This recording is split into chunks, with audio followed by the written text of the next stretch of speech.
13 വർഷമായി ചലനമറ്റ കിടപ്പിലായ ഡൽഹി സ്വദേശി ഹരീഷ് റാണയ്യ എന്ന 31കാരന് ദയാവധത്തിന് അനുമതി നൽകി സുപ്രീം കോടതി. വൃദ്ധമാതാപിതാക്കളുടെ ഹർജിയിലാണ് കോടതി അനുമതി നൽകിയത്. യന്ത്രസഹായത്തോടെ മാത്രം ജീവൻ തുടരുന്നതിനാൽ അർത്ഥമില്ലെന്ന ഡോക്ടർമാരുടെ അഭിപ്രായവും പരിഗണിച്ചു. ഹരീഷ് റാണയ്ക്ക് നൽകിവരുന്ന വെന്റിലേറ്റർ സഹായം പിൻവലിക്കാമെന്നും സുപ്രീംകോടതി വ്യക്തമാക്കി. ജസ്റ്റിസുമാരായ JB പർദിവാല, KV വിശ്വനാഥൻ എന്നിവരടങ്ങിയ ബെഞ്ചിന്റേതാണ് വിധി. ദയാവധം ആവശ്യപ്പെട്ട് ഹരീഷ് റാണയുടെ മാതാപിതാക്കൾ കഴിഞ്ഞ ഒക്ടോബറിലാണ് സുപ്രീംകോടതിയിൽ ഹർജി സമർപ്പിച്ചത്.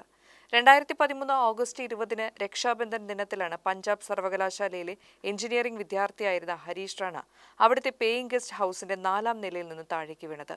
തലയ്ക്ക് ഗുരുതര ക്ഷതമേറ്റ് ചലനശേഷി പൂർണ്ണമായും നഷ്ടപ്പെട്ടു. ജീവൻ രക്ഷാ ഉപകരണങ്ങൾ മുഖേനയാണ് ശ്വാസമെടുക്കുന്നത്. ട്യൂബ് വഴിയാണ് ഭക്ഷണം നൽകിക്കൊണ്ടിരിക്കുന്നത്. മകന് വേണ്ടി സമ്പത്തിന്റെ പരമാവധി ചെലവഴിച്ചെന്നും മാതാപിതാക്കൾ പറയുന്നു. ഡൽഹി മഹാവീർ എൻക്ലേവിലെ വീട് വിറ്റു. ഗാസിയാബാദിലെ കുഞ്ഞു വീട്ടിലേക്ക് മാറി. ഹരീഷ് ജീവിതത്തിലേക്ക് തിരിച്ചു വരുമെന്ന പ്രതീക്ഷ മാതാപിതാക്കൾക്കും സഹോദരങ്ങൾക്കും പൂർണ്ണമായും നഷ്ടമായിരിക്കുന്നു. ഇനിയും അനുഭവിക്കാതെ സ്വച്ഛവും ശാന്തവുമായ മരണം 31കാരന് അർഹിക്കുന്നുവെന്ന് കുടുംബം വ്യക്തമാക്കി.